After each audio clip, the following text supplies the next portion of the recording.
What's going on, man? Welcome back to the basement. I'm Ron, and every Friday we're going to be doing wide receiver start-sit videos where I go through every single matchup, talk through every single fantasy relevant wide receiver, and label each wide receiver a must-start, a must-sit, or a guy that I am fine flexing. So this almost feels like the fastest 3 minutes, but it's more like the fastest 30 to 40 minutes where I go through every single matchup, all of my notes, everything that's on my mind about that matchup. And it's a good way, it's almost therapeutic in a way for me to stay up to date on everything that's happening in every single game. So we're not going to waste any time. We have a lot to go through here today.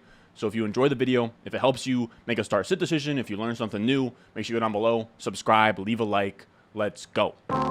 Thirsty, thirsty, trying to choose. I know I'm pretty cool. My nitty babe. Now, before we get into our first matchup, if you're out there and you watch this video and you have editing experience, graphic design experience, and you think to yourself, hey, I could edit a video like this and do the exact same thing, reach out to me at my Gmail, ronstewart.business@gmail.com. This will be a paid position, looking for all the help I can get. So reach out to that email, DM me, any pathway of communication to me, and I'll answer within 24 hours. We'll see if we can work something out. Now, our first game of the slate is Washington at Detroit. The Lions are minus 1.5 point favorites at home with an over-under of 48.5. And when you look at it on paper, Washington versus Detroit, it feels like an ugly game, but these two teams are actually pretty good for this environment where we have two teams with top 7 offensive lines per PFF. They also just hosted a 70-plus point shootout in this Detroit dome. So we have a dome game. We have two offenses that are sort of sneaky good, and both teams put up 28-plus points last week and were top 12 in neutral pace. So we should see a lot of scoring. We should see a lot of plays being called. I will say my only concern with this being a potential shootout is that the Lions are home favorites, and if they get out to an early lead, they could sit on that lead late and just run the ball, chew the clock. Now, when we talk about the Washington wide receivers, we're going to be breaking down each wide receiver into starts, sits, and then also flexes. And most of us are starting wide receivers in our flex, so I wanted to sort of make it a little bit broader of a spectrum instead of just starts and sits, because if I just labeled the top 20 to 25 wide receivers must starts, it doesn't really help us when we're sort of deciding between Tyler Lockett, Amari Cooper, Drake London, whoever in our flex spot. So I wanted to make it start, flex, and sits. Now, this is a great spot for all of these Washington wide receivers as road underdogs against a bottom 5 defense per DVOA. Now, I do want to say up top here, all of the stats I'm going to be using here, DVOA, pace, it's all from a one-game sample here. So a lot of this data is going to be fragile. It's going to move around as we go through the weeks, but it's really the best that we have to predict what is going to happen. Now, we didn't get to talk about Curtis Samuel in my waiver wire video, but after doing some digging on his usage and his game on Sunday, his role is super promising. He saw a 26% target share along with 16% of the rush attempts. 26% target share is not going to happen for a full season for Curtis Samuel, but if he settles around 18 to 20% of the targets, he mixes in the run game as Rivera's gadget player, he's interesting. He's an exciting, like, low-end wide receiver 3 guy. I think you can flex this week in a matchup where there should be a ton of points. Now, even though Curtis Samuel led all these wide receivers in targets and points last week, I would still fire up McLaurin as a must-start, as a very easy wide receiver 2 against a weak secondary in a high-scoring game. Terry McLaurin is one of PFF's 6 wide receivers with an excellent matchup versus a weak Lions secondary. So I think that he's actually a really good play this week. And the third wide receiver we'll get to here is Jahan Dotson, who I have as a sit, but he just barely misses out on the flex label for me. I would have him in that wide receiver 45 to wide receiver 50 area. So if you're in a deep league, like 3 wide receivers, 2 flex, or like a 14, 16 teamer, I think that he is a flex in those formats. Now, the reason why I have him as a sit in normal leagues is he ran hot on touchdowns, right? He had 2 touchdowns, but he only had 3 catches for 40 yards. At the end of the day, that's not a lot of volume. That's not a bankable volume. You're really just hoping for a touchdown. So because of the boom-bust nature of Jahan Dotson, he's a wide receiver 4 play to me that's right on the fringes of a flex play. Then we have the Lions wide receivers, and Amon-Ra St. Brown is a very easy start. This is his 7th straight game last week where he has hit a 30% target share, which is just crazy. We know targets are earned. They're obviously earned. He got them even in an offense with Hawkinson, Chark, Swift. He's that guy. And this is a Washington defense that just let Christian Kirk run wild for 6 catches and 117 yards. It shouldn't be too difficult for Amon-Ra St. Brown to be a firm, high-end wide receiver 2 this week. Again, the only point of concern is the Lions are at home, technically as 1.5 point favorites. If they come out here and are up 1 to 2 possessions early, the pass volume might not be there. Then we have DJ Chark, and Chark is in that same Jahan Dotson area of just missing out on the flex label, but being in that wide receiver 45 to wide receiver 50 area. So I have him as a sit, but he did have a 22% target share on a 15.5-yard ADOT. And at this point, he's pretty much a deep threat, boom bust play. So he's a fine flex in really deep leagues, but he's not someone that I would want in my flex in a normal league. Which brings us to my Jets at the Cleveland Browns. The Browns are minus 6.5-point favorites at home, over under 40.5. And this should be a pretty ugly game here where the Browns are going to run the ball, control the pace like they did with Carolina. The Browns are going to be in play for 200 rushing yards again. And the Jets were pass happy, right? They ran a lot of plays last week, but they looked pretty bad. And yesterday's video, I was under the assumption, not under the assumption, but for my first look at these games, I thought the Jets would come out here, probably try and run the ball early and then pass the ball late, have Flacco throw for like 50 plus times again. But I think the issue is that instead of projecting a team to do what they did in week 1, we sort of want to project forward a little bit here. And I would doubt that the Jets liked having Flacco throw 59 times. It was a really ugly game. And I don't think they're going to want to pass a lot where they have a quarterback in Joe Flacco who can't evade pressure. And the Jets offensive line, their tackles are rough, especially the guy on the right side. We have Max Mitchell, where he is a rookie. We had Becton there, and then we signed Dwayne Brown. He gets hurt. Becton gets hurt. So we have our third string rookie right tackle in. I imagine Myles Garrett is going to be lined up on that left side all day long. It's going to be an extremely rough time if the Jets think they can just drop back and throw all day. So I think they're going to play slow, control the tempo a little bit more, try and run the ball on this defense. We'll see. Regardless, I think there's going to be a slow-paced game. It's going to be pretty ugly for fantasy. So on the Jets side of the ball, I think the only startable wide receiver here is Elijah Moore. And he's the clear one, where he led all wide receivers on this team in routes, 89% of the routes. The next highest was Corey Davis at 68%. So the rest of the wide receivers outside of Elijah Moore kind of just rotate in. So because Elijah Moore will be on the field the most out of all these wide receivers, and because we knew what he was last season, I don't mind disregarding his 14% target share, his quiet game last week. I think that he has real upside here. I have him as a flex play, a low-end wide receiver 3 type of guy. I think with this defense, we're going to have the Jets being forced to pass late in this game. I think you're going to see Denzel Ward on the outside guarding our ex-wide receiver and Corey Davis, and that should open things up across the middle for Elijah Moore. He almost got a touchdown last week. I think we see a nice bounce-back spot for Elijah Moore here. Now, again, the rest of these wide receivers rotate and only run about 45 to 70% of the routes. On an offense this bad, I don't think any of these guys can be started. Now, Garrett Wilson looked amazing. He had a 23% target per route run. He had like 8 targets, but until he gets to that wide receiver 2 spot on the depth chart, is out snapping Corey Davis and sees 75% plus of the routes, I don't think you can start him yet. Then on the Browns side of the ball, I think it's tough to trust any of these wide receivers on the Browns after Jacoby Brissett had an awful day. He had 4.3 yards per attempt, and none of his receivers top 60 receiving yards. They're favored by a touchdown at home. They're going to run the ball as much as they want to. So I would call Amari Cooper a super low-end flex play. Maybe he beats the Jets deep like Devin Duvernay did and Rashad Bateman did. He's a boom-bust play. Maybe he, breaks coverage deep, but you're really, really wishing on a prayer there. He is right on the fringe, right, where he's just barely ahead of those Jahan Dotson, DJ Chark guys. Then we have Donovan Peoples-Jones, who commanded a crazy 37% target share, but he only turned that into 6 catches for 60 yards. I would shy away from him for now, with only a 1-game sample of that huge target share. Last year, he wasn't that same guy. So until he sees meaningful production from earning that volume, I think he's a sit for me. Then we have the Buccaneers as 2.5-point favorites on the road in New Orleans. And this over-under of 44.5 feels wrong. Brady has had 2 games now on the Bucs in New Orleans, and the point totals of those games have been 27-36 and 23-34. He lost both times, but the over-under hit 50+ in both of those games. I think this game has shootout potential. There's always shootout potential in this division in a dome, so I don't see why such a low over-under. Also, the Saints were bottom 5 in defensive DVOA, and they were top 5 in offensive DVOA. So Tampa should slice up this defense. The Saints should be competent on offense, and we should see Tampa Bay play fast. We should see the Saints score a little bit here, and it wouldn't shock me at all if this game went over and was more in that 49 to 50-point range. Now, when we talk about Mike Evans up top here for the Buccaneers, he looked great last week. He had a 26% target share, which is a huge step up from his 16.4% target share last season. Now, obviously, we need a bigger sample to draw big conclusions from that, but it seems like if Godwin is not playing, Mike Evans will be thrusted into a really nice role here.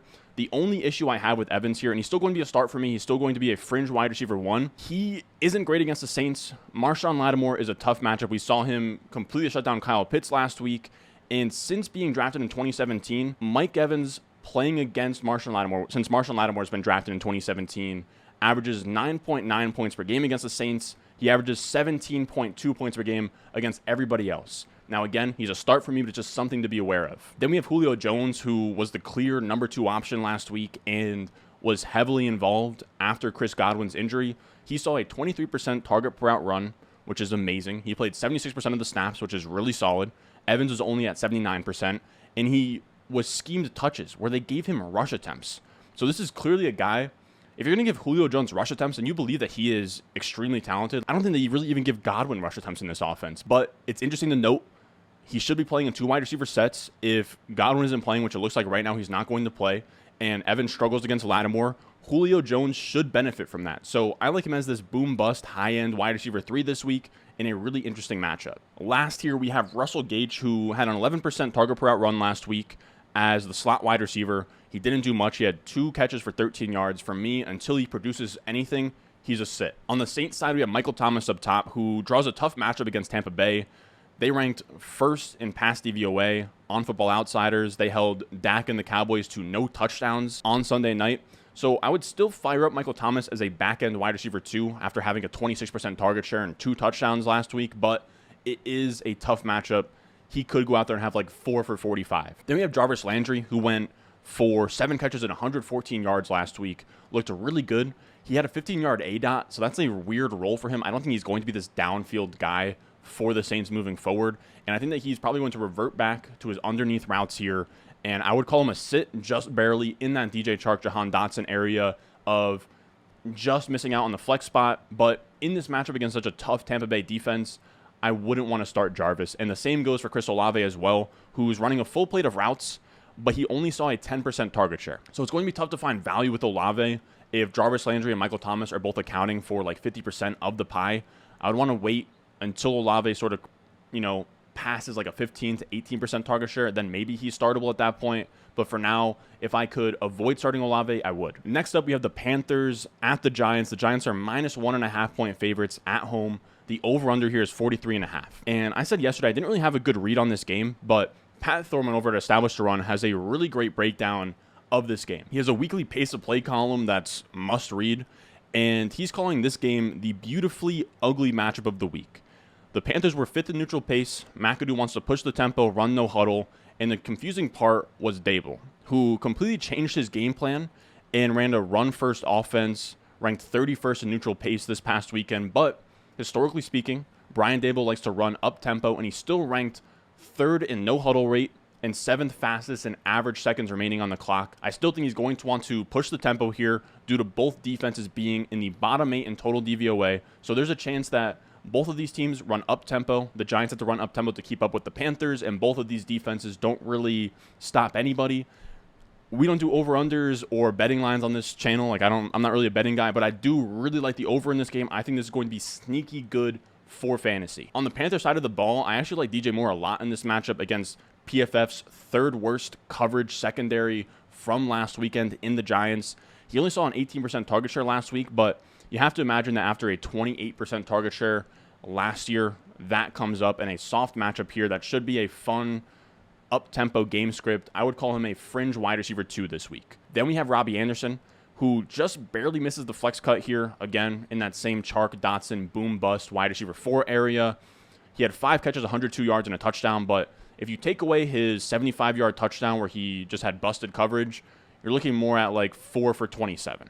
So it's a dangerous game. It's a boom-bust scenario where you're just hoping for busted coverage with Robbie Anderson. If you want to roll that dice, or if your lineup is deep enough to roll those dice, go ahead. Then on the other side of the ball, we have the Giants wide receivers, and this should be a friendly matchup for all parties. The issue is you can't play any of the Giants wide receivers. Richie James is the only wide receiver on this team who topped an 11% target share, and I'm just not starting Richie James personally anywhere until he shows us anything. He hasn't been great on the 49ers. I guess he's being featured now, but I'll pass for now. And then Kadarius Toney looked great. He flashed for 2 touches, but he remains in his doghouse or whatever Dable has him in.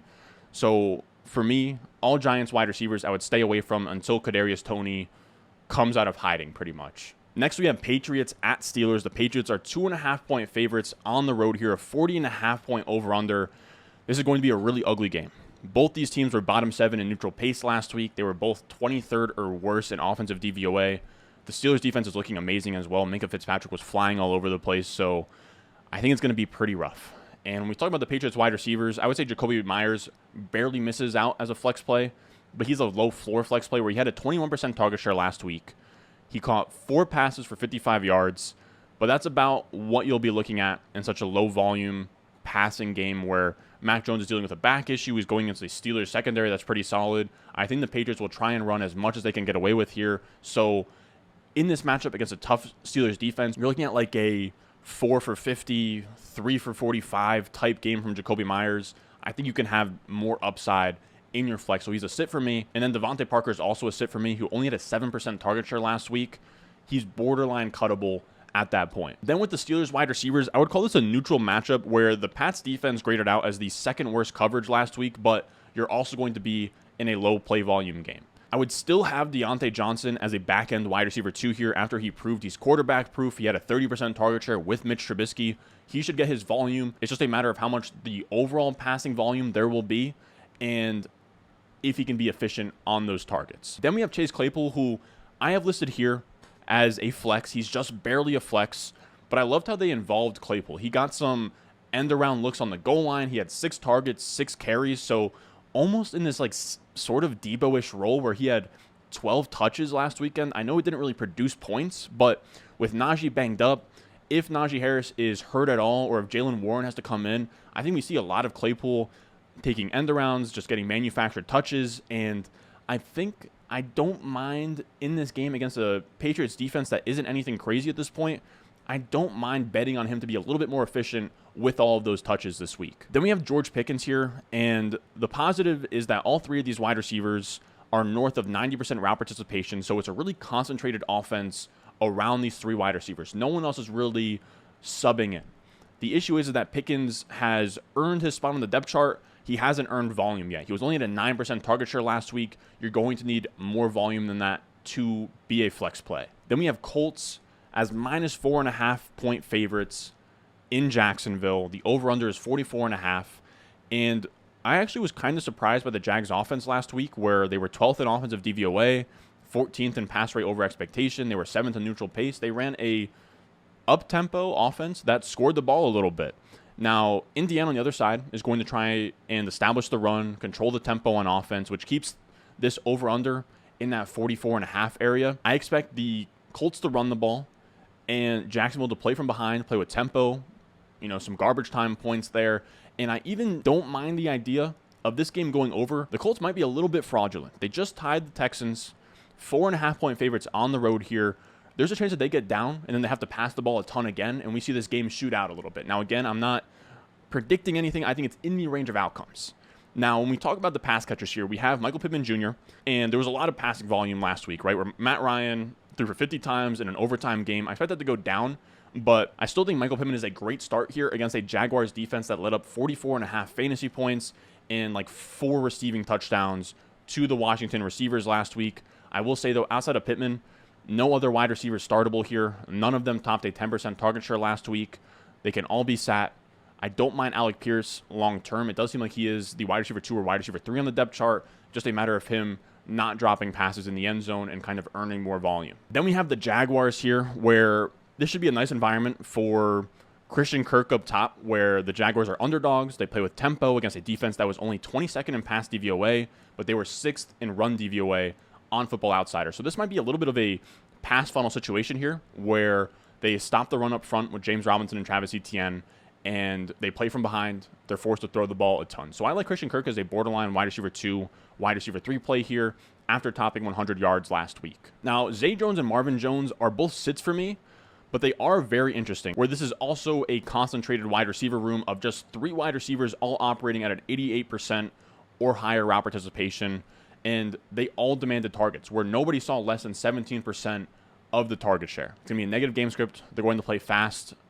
Neither of them are unstartable. Again, they're just desperation flexes for me on a team like this, and just because it's Zay Jones, it's Marvin Jones, there's only so much efficiency and talent you can squeeze out of those guys. Next, we have the Dolphins on the road as 3.5-point underdogs to the Ravens with a 44.5 over-under. And the Ravens turned in a top 10 neutral pace last week after being 26 last year. And I think we see them revert back to the mean, especially with Dobbins potentially active here, where Dobbins has now put in, I believe, 2 full days of practice. So if Dobbins comes back healthy, I expect the Ravens to want to run the ball more here. And then the Dolphins were also 6th slowest in neutral tempo last week, despite leading the league in pass rate over expected. I think we could actually see that change for Mike McDaniel here. As much as I love that as a positive for him that he passed the ball so much, it's one game of data. We still don't really know what his tendencies are. And after torching a pretty weak Pats secondary here, there's a chance that he adjusts the game plan against a Ravens run defense that just turned in a bottom 3 rush D grade on PFF. So if Dobbins is healthy and the Ravens run D isn't that great, I think both sides are going to want to control the ball, control the tempo, run the ball. So I think it'll be a close game. The efficiency should be there, but the play volume is going to be pretty low in this one. Now, for the Dolphins wide receivers, even in a slower, less pass-happy environment, I still like both Waddle and Tyreek Hill. They're great starts this week against a banged-up Ravens secondary. They don't have Marcus Peters. They don't have Fuller. And if Miami's run game struggles again, like it did against New England, it wouldn't be shocking to see McDaniel just turn the switch, pass the ball a ton again, and just lean on Waddle and Tyreek in this one. So the play volume might not be there, but I think the efficiency will be for both Tyreek Hill and Waddle. I think they're both. I think Tyreek Hill is like a top 10 play. Waddle is very easy, a top 15 to 20 play. Then we have the Ravens wide receivers. Up top, we have Rashad Bateman, who I have as a flex play here. The main concern for him is that he's not getting a full slate of routes, right? We just talked about the Jaguars wide receivers. Marvin Jones, Zay Jones, they're operating 88% plus of the routes. Bateman is competing with guys like Devin Duvernay, James Prochet, and he only ran 71% of the routes. We want like 90% plus. There's a chance that's only a 1-week trend. Maybe it's because they were beating up on the Jets a little bit, and that's why that happened. I'm not going to, put the nail in the coffin on Bateman, but it's something to watch moving forward. I would call him for this week a boom-bust flex play because of how low the play volume is going to be in pretty much a neutral environment against a Miami Dolphins defense. With Bateman, you're sort of hoping for busted coverage again, unless he can start to earn a real target share. He only had an 18% target share last year. You'd want a little bit more in that scenario. Then we have Devin Duvernay, who I'll put on here just because he had a big game, but yes, he had 2 touchdowns last week, but he still only ran about half of the routes. He didn't see a ton of targets.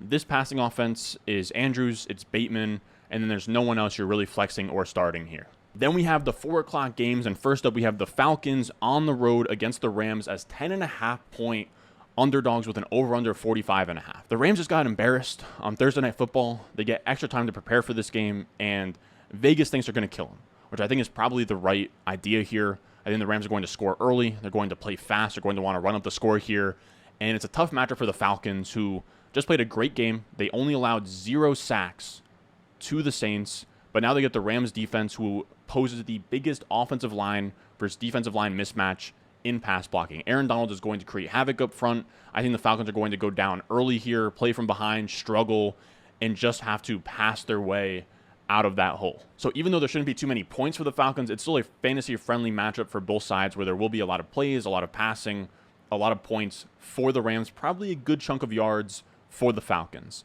And when we talk about the Falcons, we have Drake London up top here, who I have as a high-end flex play this week, almost a start, where it's really rare for a rookie wide receiver to come out and look like Drake London did. Now, he didn't light the world on fire, but if we talk about Justin Jefferson, what he did in week 1, he didn't do much. A lot of these great wide receivers, a lot of these even great rookie wide receiver seasons, they don't do much in week 1, but he came out here and led the team in targets, air yards, and route participation, and he turned in a 7-target, 5-catch, 74-yard stat line in week 1 against Marshawn Lattimore. So if that's what he did in week 1, and we know rookie wide receivers only get better as the year goes on, that's really interesting.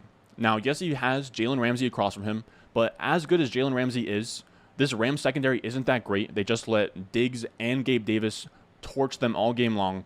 It's going to be a tough defense to run on. I think they're going to be in a game script where the Falcons will have to pass the ball. Drake London should get a ton of targets, and then that will turn into fantasy points for your flex. Then we have the Rams wide receivers up top. Of course, you're starting Cooper Kupp.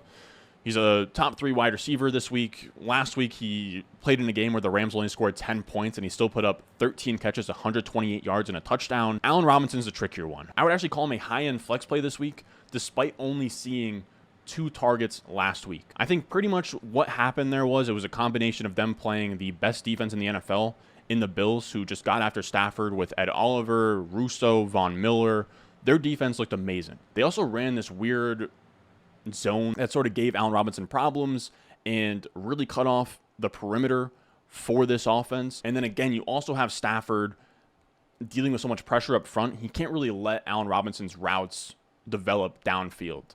Now, Matt Harmon has some pretty positive notes on him. He looked through his reception perception data from week 1. He said, "I'm leaving this week 1 reception perception sample feeling fine about Robinson's individual play and assured he'll get more involved in the offense going forward," as Sean McVay said he wanted after the game.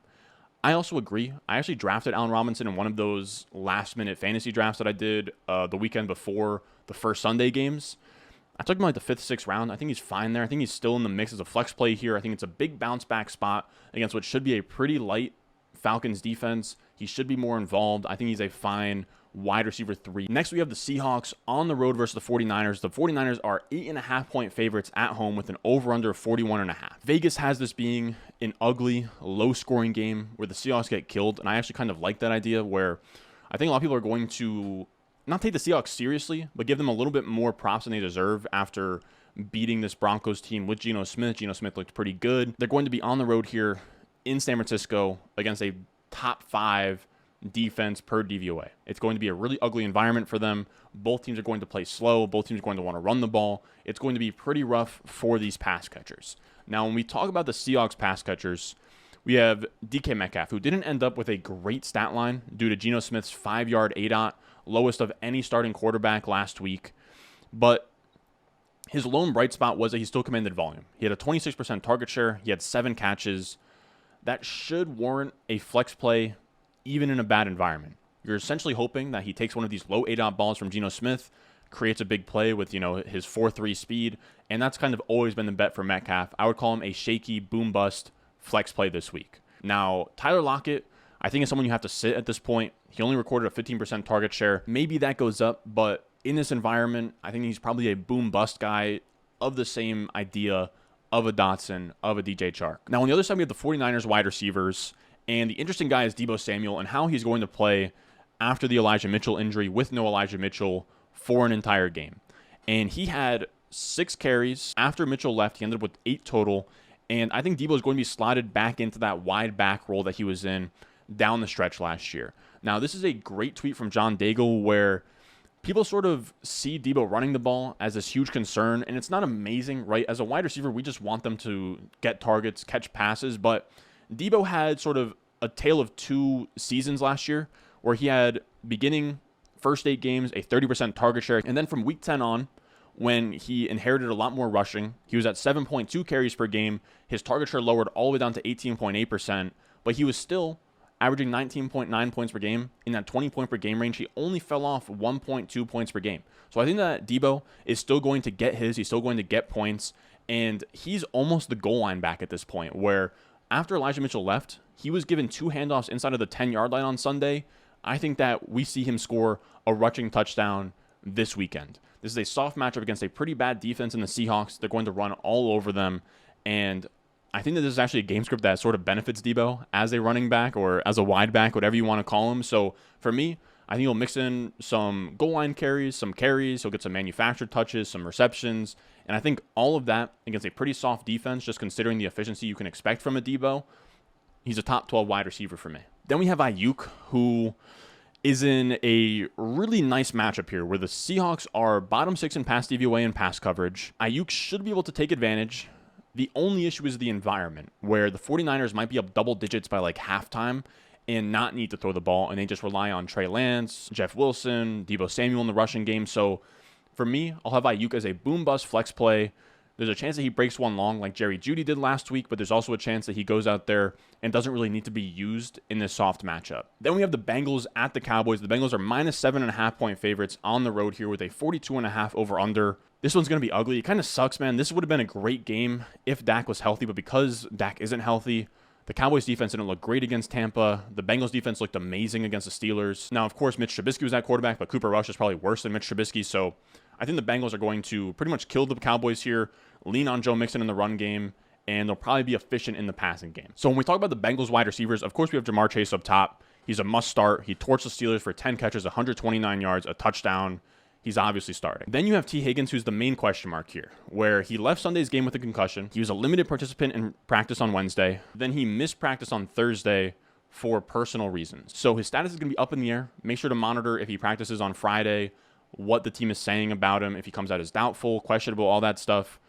Have a backup plan for T. Higgins, but if he suits up, he'll be a fringe wide receiver 2 for me with Tyler Boyd as a sit in this kind of game script. But if T. Higgins can't go, I would upgrade Tyler Boyd to a flex play. Now, the Cowboys side is much trickier on this side of things, where we don't really know what to expect from this Cowboys offense without Dak. We do have a one-game sample from Cooper Rush last year where he had a 59% situation neutral pass rate as opposed to their 55% that they had over the entire year last season. So maybe they throw the ball. We'll see. They're 7.5-point dogs, so they'll probably have to throw. The issue is how much efficiency will be there. But I still have CeeDee Lamb listed as a startable wide receiver 2 after some really positive signs when it comes to his usage last week. He's been in like the 80 to 85% his entire career, and they now want to feature him. He saw a team-high 11 targets on a 26% target share, which all beats what he was looking at last season. So that's the usage we were hoping for, but with Dak Prescott throwing him the football. So there's reason for optimism here. I think he's an okay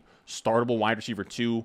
And in his only game with Cooper Rush last season, he put up 6 catches for 112 yards. So I don't think it's the end of the world for CeeDee Lamb. Then we have the Texans at the Broncos. The Broncos are minus 9.5-point favorites at home. The over-under is 45.5. And we were talking about this yesterday, but I think that this feels like a trap line where, the Texans kept up with the Colts. How would they not cover 9.5 points against a Broncos team that lost to Geno Smith? And I think, 1, the Colts aren't as good as advertised. And I think 2, that was just a dream setup where Russ is going to his old place. Pete Carroll has inside information on what gives Russell Wilson problems. There was some kind of quote where he was talking about moving him to the left side of the pocket and forcing him to throw there. He had a good game plan. He came out there, had the whole crowd on his side. It was a really weird situation. But now you take the Broncos at their own place. They get the altitude. They get the home field advantage. And the Texans travel to them. I think the Broncos absolutely kill the Texans here. Then they take a lead early. They control the tempo, with the Texans playing fast from behind in garbage time after putting up the 4th highest neutral pace last week. So this is going to be a rough matchup for Brandon Cooks and the Texans wide receivers. The Broncos only allowed 13.1 points to the Seattle Seahawks wide receivers last week. And Patrick Surtain is the truth. He's very, very good. But thankfully, the Texans are 9.5-point dogs on the road. They're going to be throwing the ball a lot. They're going to be running a lot of plays. And even in a tough matchup like this, I think the environment is so good. Brandon Cooks had a 34% target share last week and 15.2 points. So at this point, even in a bad matchup, he's a must-start every week wide receiver 2 until further notice. I'd also say there's no other Texans wide receiver I'd really want to start at this point. None of them earned a 10% or better target share. It's an awful matchup. I would be sitting Nico Collins, all of those guys. Which then takes us to the Broncos wide receivers here, who plays a Texans defense that allowed the 6th most fantasy points to opposing wide receivers last week. And the game script means that the Broncos should want to rely on the run, but I do think there's some element to Russell Wilson and the Broncos getting embarrassed in Seattle, making that weird field goal decision, and wanting to make a statement win here. So there should be some fireworks in the passing game before they decide to chew the clock late. And for that reason, I would have Cortland Sutton and Jerry Jeudy as fringe wide receiver 2 starts this week after they both topped 10 PPR points as the team leaders in targets among wide receivers and tight ends. Now, I'll also call KJ Hamler a sit here. He only had 1 target until he earns a bigger role. He's a sit outside of like DFS tournaments. Then we have the Cardinals as 5.5-point underdogs on the road against the Raiders. And it's tough to take much away from that first Cardinals game where they just got outplayed by the Chiefs. They were down like 2 scores before it was even the end of the first quarter. It was ugly. But I do think that they can bounce back in this game, make this a competitive game against the Raiders. And there should be a fantasy-friendly environment where the point total is above 50. It's in a dome. The Raiders were top 10 in neutral pace and pass rate over expected last week. The Cardinals were 7th in pace last year. There should be a lot of plays and a lot of points in this dome. Now, when we talk about these Cardinals wide receivers, I think they're actually in a really good spot where the Cardinals are actually incentivized to want to pass the ball. The Raiders held the Chargers last week to a 2.5 yards per carry and graded out as the 4th best rush defense per PFF. So it would make sense that if the Cardinals, play fast and they can't really get the run game going, that they would rely on the passing game. And I think Marquise Brown is due for a really big bounce back day here after a quiet game saved by a touchdown on Sunday. Both him and Davante Adams in this game are 2 of the 6 wide receivers on PFF with an excellent matchup. Both secondaries are pretty weak here. If the Cardinals run the ball and are met with any kind of resistance, they should be sort of flipping the switch, turning to the passing game, and seeing if they can beat a weak Raiders secondary. Now, Greg Dortch, I know he saw a 28% target share. Rondale Moore's not going to play this week. He should be in play for some volume, but I wouldn't flex him. He's right on that fringe of like wide receiver 50 where he's just a PPR floor play. He's really only a start in really desperate situations. Now, AJ Green only saw a 9% target share last week. He ran less routes than Greg Dortch.